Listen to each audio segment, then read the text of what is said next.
Bonjour et bienvenue sur le plateau de Chrétiens comme Christ. Nous sommes à nouveau ensemble et heureux d'être avec vous, avec Christine Bonjour. Et Nathanaël. Bonjour. Et nous allons voir dans cette émission sur quoi repose notre foi. Alors je laisse la parole à Christine maintenant.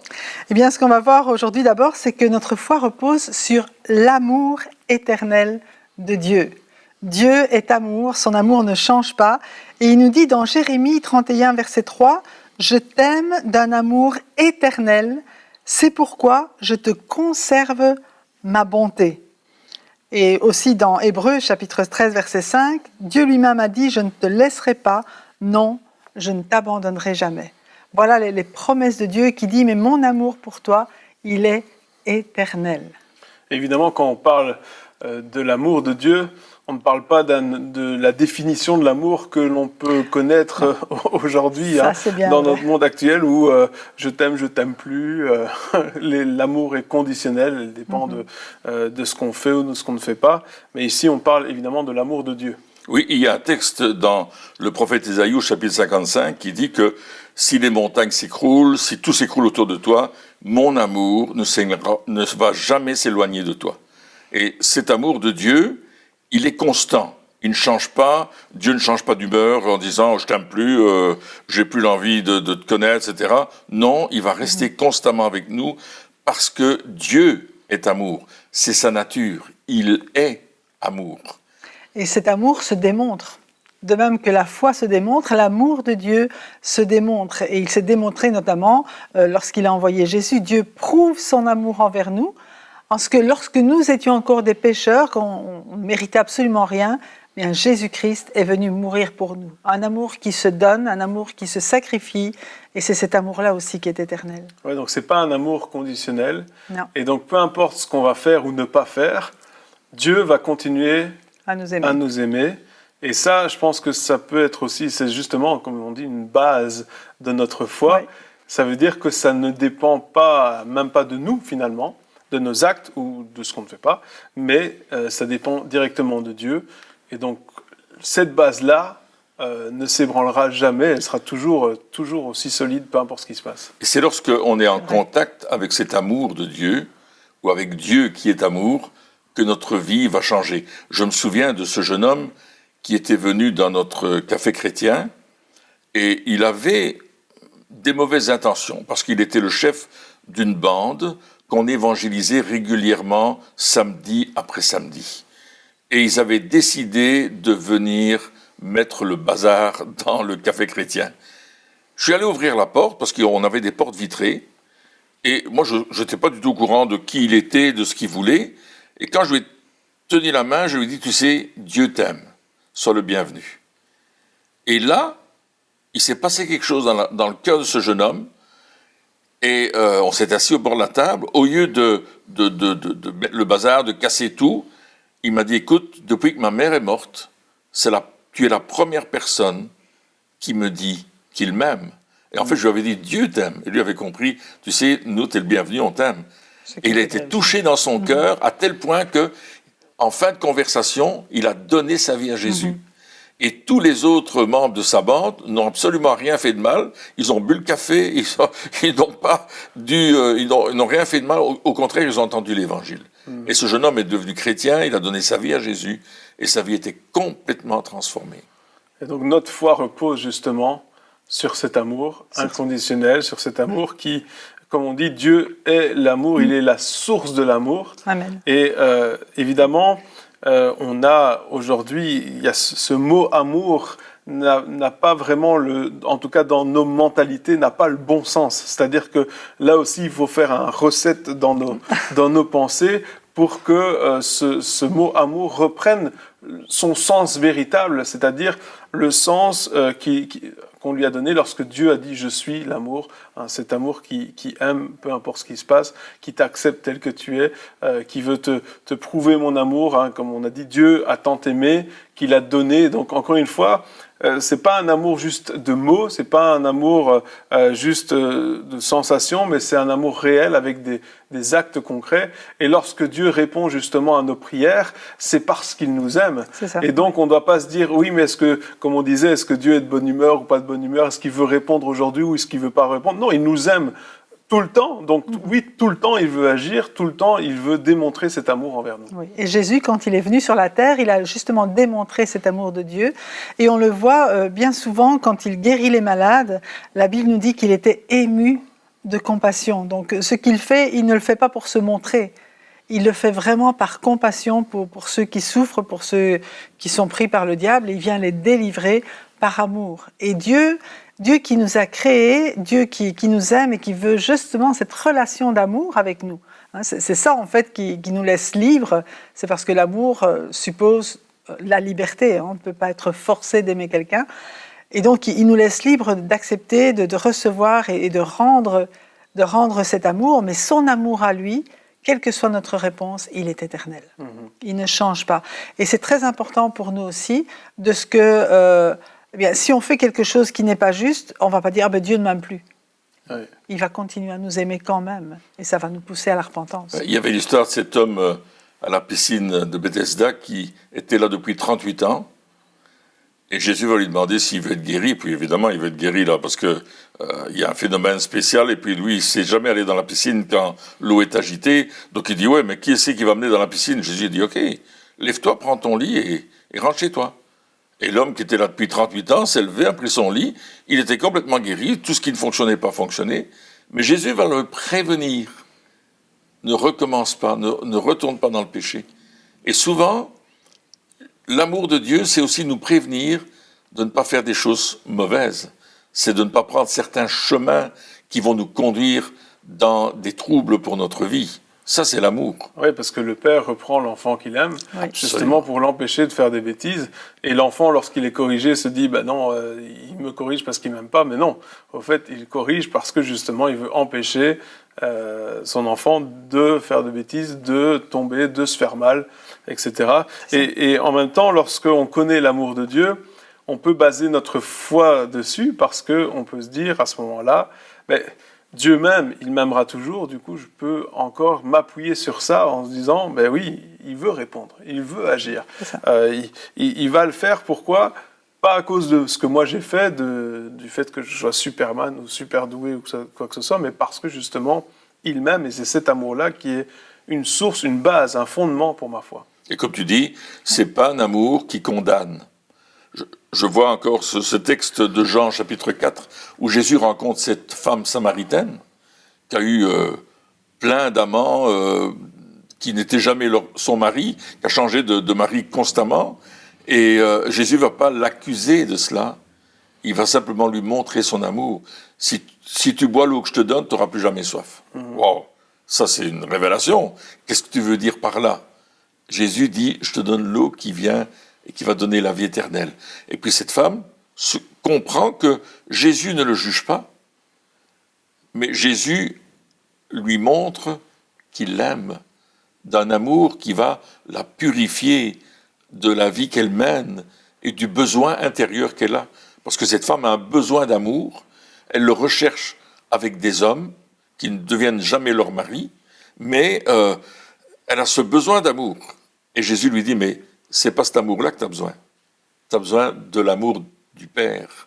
Et l'amour de Dieu le Père va changer ta vie. Et toi-même, tu vas recevoir cet amour et tu vas le communiquer. Et effectivement, cette femme qui était un peu rejetée de tout le monde va aller trouver tout le monde pour lui dire, écoutez, il y a quelqu'un qui m'a dit qui j'étais et qui a changé ma vie, en fait, par le témoignage qu'il a apporté. Et les gens vont eux aussi venir croire en Jésus. Donc on doit vraiment aller puiser cette force dans son amour et cette foi aussi dans son amour en se disant, voilà, je vais m'appuyer là-dessus, je sais qu'il m'aime et parce qu'il m'aime, il va faire ce qu'il a dit parce qu'il est fidèle, mais aussi parce qu'il m'aime. Oui, c'est ça. Il n'arrêtera jamais de m'aimer. Et donc je ne m'appuie pas sur mes mérites. Quand je lui demande quelque chose, quand je mets ma foi en lui, c'est parce que lui a choisi de m'aimer en toutes circonstances. Voilà, donc ça c'est un point. Notre foi repose sur l'amour de Dieu, qui est un amour qui ne change pas, qui ne varie pas. Il n'y a en lui aucun nombre de variations. Mais notre foi va aussi reposer sur la puissance de Dieu, sur le fait qu'il est omnipuissant, il peut tout Omnipotent. faire. Ouais. Omnipotent, il peut tout faire. C'est ça. Non seulement il aime, il désire, il veut faire du bien, mais il a cette capacité de tout accomplir. Et par exemple, dans Jérémie 32, 17, il est dit « Seigneur éternel, c'est toi qui as fait le ciel et la terre, par ta grande puissance et ta force. Rien n'est trop difficile pour toi. » Donc notre foi, elle est dans un Dieu qui a tout créé, qui a toute capacité, pour qui rien n'est trop difficile, pour qui rien n'est impossible. C'est vrai que pour nous, êtres humains, on a beaucoup d'impossibilités, justement. Et même à imaginer que quelque chose est possible, des fois, c'est impossible. Enfin, des fois, c'est difficile de même suggérer que certaines choses pourraient arriver parce que ça dépasse notre entendement. On peut croire à des miracles jusqu'à un certain point, mais ensuite, c'est tellement grand que même si on dit c'est un miracle, non mais c'est un peu trop. Alors que ici il est dit mais rien n'est trop difficile si on peut croire ce que Dieu dit, on va pouvoir voir des choses extraordinaires. Tout à fait. La puissance de Dieu se révèle dans justement des actes de foi de notre part. On croit Dieu pour certaines choses. Et Dieu révèle sa puissance. Il révèle sa puissance d'amour, sa puissance de résurrection, sa puissance de guérison, sa puissance au niveau des finances, sa puissance au niveau de changement de situation qui parfois semblent impossibles à changer et qui tout d'un coup vont changer et les gens disent « mais wow, ça a changé comme par miracle ». Parce que Dieu est puissant pour changer les choses qui sont devant nous et qui parfois nous effraient. Il change le chemin.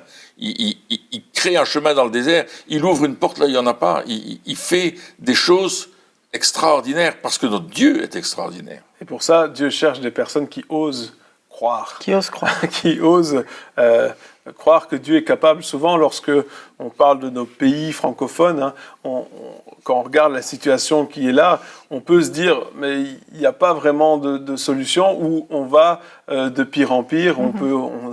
On dit, mais dans quel monde on vit, ou ça s'empire tout le temps, etc. Et c'est toujours un petit peu, si on regarde autour de nous, c'est peut-être ce qu'on voit, mais il y a eu des paroles de Dieu qui disaient non, au fait, il va y avoir un réveil, au fait, il va y avoir ceci qui va se passer, au fait, il ne faut pas avoir peur de ça parce que je vais changer la situation.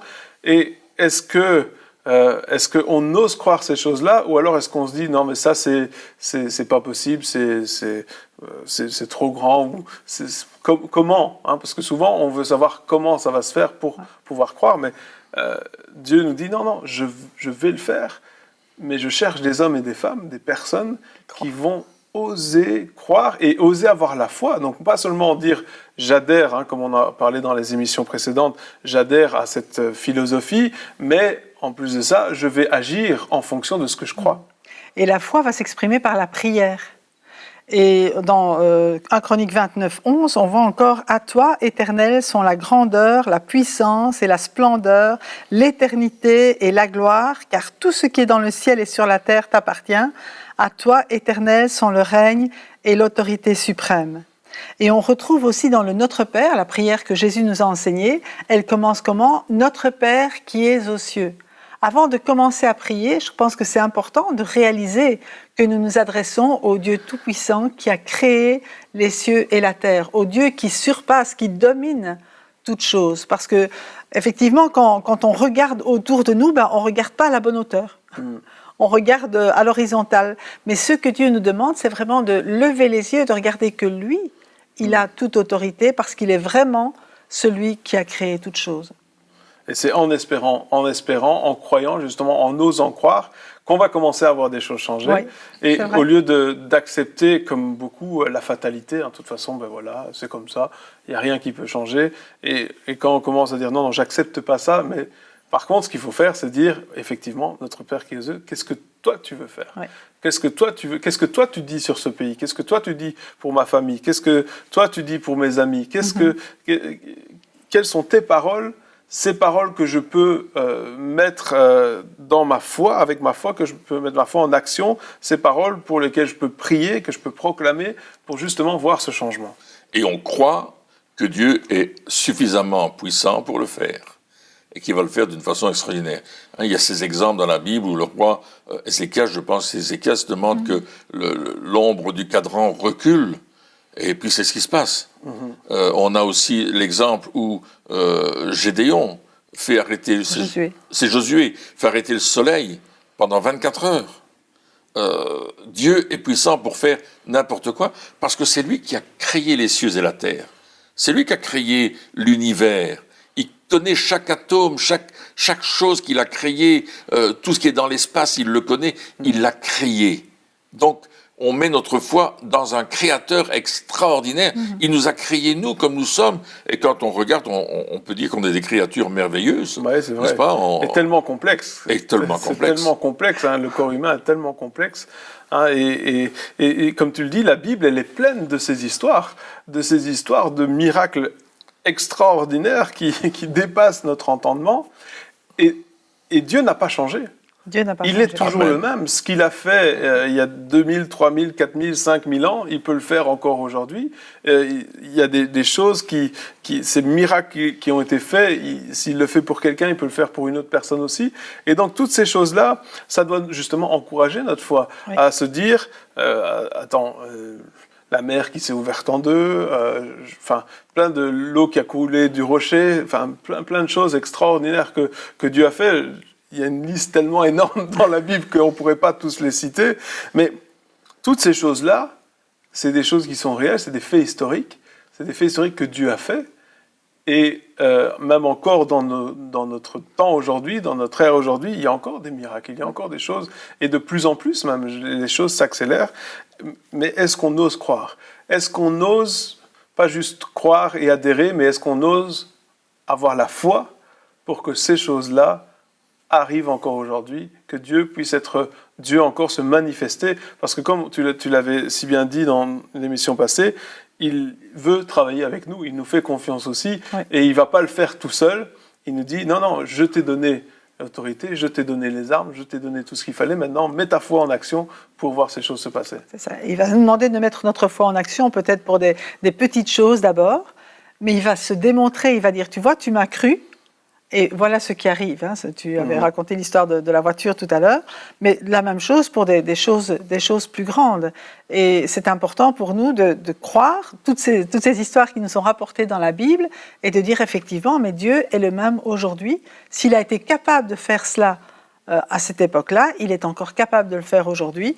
Et de nos jours, nous avons des livres pleins de miracles aussi qui se sont déroulés à notre époque, soit dans ce siècle-ci ou dans le siècle passé, parce que Dieu continue à être derrière sa parole pour l'accomplir et pour l'authentifier. Oui, ce n'est pas juste pour les autres, mais c'est pour chacun d'entre nous. C'est vraiment pour tout le monde. C'est pour maintenant. C'est pour aujourd'hui. Alors, on a vu tout à l'heure qu'on s'appuie sur l'amour de Dieu, on va s'appuyer sur sa puissance, et la foi, quelqu'un a dit ceci dans l'Épître aux Hébreux, par la foi, nous comprenons que l'univers a été formé par la parole de Dieu, de sorte que le monde visible n'a pas été fait à partir des choses visibles. Dieu a dit et la chose a existé. Dieu dit et la chose arrive. Dieu n'a pas arrêté de créer. Lorsqu'il a arrêté de créer la terre, il y a X milliers d'années, il a continué et il continue à créer. Dieu crée. Il crée des vies nouvelles. Quelqu'un qui vient à Jésus reçoit une vie nouvelle. Il crée cela dans le cœur. Il a cette puissance, cette capacité de nous amener dans une nouvelle dimension de sa présence, de son amour, mais aussi de nous démontrer sa puissance. Et on voit des personnes qui sont transformées, des gens qui étaient dans la drogue, qui étaient dans le banditisme, qui rencontrent Jésus et qui sont transformés. J'ai un de mes amis pasteurs, il était proxénète et il a rencontré Jésus en prison. Et là, sa vie a été changée, transformée lorsqu'il est sorti. C'était plus le même homme et il n'avait qu'un désir, c'était de servir ce Dieu qui l'avait complètement délivré de son style de vie qui le menait en prison. Un Dieu tout-puissant, tout-suffisant. Absolument, et comme tu dis, Dieu a dit, et les choses arrivent. Et ce qu'il faut faire aujourd'hui, c'est écouter, comme on vient de le dire, qu'est-ce que Dieu dit maintenant, qu'est-ce que Dieu dit pour aujourd'hui, entendre la voix de Dieu, et encore une fois, si on n'est pas proche de Dieu, on ne peut pas entendre sa voix. Si on n'a pas cette intimité, cette proximité avec Dieu, on ne va pas entendre sa voix et on va mettre notre foi, mais dans ce que Dieu n'a pas dit. C'est vrai. Et ça aussi, c'est un danger. C'est un danger de mettre notre foi dans les choses qu'on ressent ou qu'on pense être de Dieu, mais qui ne sont pas de Dieu. Et alors, il y a tellement de chrétiens comme ça qui sont déçus parce que ces choses-là, forcément, n'arrivent pas. C'est pas Dieu qui l'a dit. Mais ils pensaient que c'était Dieu ou ils se sont trompés. Et il faut aussi accepter, je crois, parce qu'on est tous à l'école, de se tromper. Il faut accepter de se tromper, se dire, OK, bon, cette fois-là, ça c'était peut-être moi, mais c'est pas parce que je me suis trompé que je dois m'arrêter. C'est pas parce que j'ai fait une erreur dans ma foi que ça veut dire que Dieu n'est pas fidèle ou que Dieu ne veut pas agir. Non, ça veut dire que Dieu veut agir, mais il veut qu'on soit à l'écoute et qu'on soit sûr de ce que lui dit afin que nous puissions le répéter et le proclamer aussi. C'est ça. Et lui, de nouveau, Dieu ne nous rejette pas parce qu'on s'est trompé. Au contraire, il vient à notre rencontre parce qu'il continue à vouloir nous guider. Il dit, OK, tu t'es trompé là, mais voilà ce que je voulais. Donc, il y a vraiment Dieu nous suit, il nous poursuit, il nous conduit, il nous éduque. Et dans l'éducation, on sait que quand on va à l'école, on n'a pas toujours 10 sur 10. Hein. Donc, Dieu sait ça aussi, mais ce qu'il veut, c'est nous faire arriver au but. Ouais. Et l'œuvre qu'il a commencée en nous, eh bien, il promet de la mener jusqu'au bout, de ne pas s'arrêter avant d'avoir fini. Je dirais même qu'il rattrape même les erreurs qu'on fait. Ouais, il rattrape nos erreurs. Et c'est ça. Et dans des situations où on s'est mis en difficulté pour telle ou telle chose, hop, Dieu intervient et puis il dit, merci Seigneur, tu étais là, tu es venu changer la chose qu'il fallait changer. Ouais. C'est parfois des détails même techniques avec des sonos, on fait un mauvais travail, mais Dieu rattrape le coup. Je me souviens, on avait chanté Christine et moi, on avait chanté pour une émission de Billy Graham. Et puis j'étais malade ce jour-là, j'avais vraiment commencé une grippe, j'étais vraiment mal. Et puis on a quand même chanté. Et puis les gens sont venus me dire, vous avez vraiment une belle voix. Moi j'avais trouvé que j'avais chanté faux, que je chantais pas juste. Je sais pas comment Dieu a rattrapé le coup, mais il l'a rattrapé. Et les gens disent, waouh, c'était formidable. Il a touché les oreilles de tout le monde. Oui, c'est ça, ouais. En tout cas, les miennes, ils les avaient pas corrigées parce que je me rendais compte que c'était pas correct. Quoi. C'était pour que tu puisses te rendre compte de la grâce de Dieu. C'est ça, ouais. Non, mais c'est vrai, accepter nos erreurs, c'est aussi... je pense, on l'a déjà dit dans les émissions passées, mais c'est aussi un atout de pouvoir accepter qu'on fait des erreurs et de se dire, OK, écoute, je me suis trompé, je ne m'appelle pas Jésus, je fais des erreurs, je suis un être humain, je me suis trompé, mais je ne m'arrête pas. La Bible, elle dit, le juste tombe 7 fois, mais à chaque fois, Dieu l'en relève. Mais donc, à chaque fois, il faut se dire, OK, je ne vais pas rester à terre. Ce n'est pas ma place. Ma place, c'est pas dans l'inactivité et le fait de dire ouais, non, mais peut-être que la foi, finalement, c'est pas pour moi, je suis pas fait pour ça. La Bible est assez claire là-dessus. On a chacun reçu une portion de foi. Donc, on a chaque chrétien, chaque personne a reçu cette portion que Dieu a donnée et on doit l'utiliser. Puis, on ne doit pas s'arrêter parce qu'on a fait des erreurs. Et justement, à ce moment-là, notre foi, elle se repose sur la grâce de Dieu et sur tout ce qui est la nature de Dieu. Elle ne se repose pas sur moi, mais elle dit, mais Dieu, il m'aime, Dieu, il m'a pardonné, son pardon est gratuit. Ce n'est pas par mes efforts que je vais y arriver toute seule, mais le Seigneur, il vient m'aider et il me pardonne pour me relever et continuer à aller de l'avant. C'est la grâce de Dieu qui, elle aussi, est éternelle. Absolument, on doit toujours avancer, jamais s'arrêter. L'image qui me vient, c'est que on est un peu comme des enfants, on est comme des enfants, et notre papa nous prend par la main. Et Dieu vient nous prendre par la main, et on va faire quelque chose de grand, d'immense. En réalité, c'est notre papa qui le fait. Ouais.